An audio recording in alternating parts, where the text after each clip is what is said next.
ایکا چطوری؟ حالت بهتر شده یا نه؟ بهتری؟ خدا شکر انشالله خدا شفا بده تو را. نفس تنگیت بهتر شده؟ خب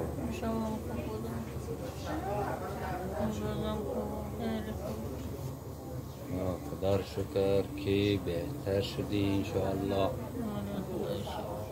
انشاءالله صحت کامل داشته باشی، لباس عافیت داشته باشی. سلام بینندگان عزیز، سلام عرض ادب دارم خدمت شما.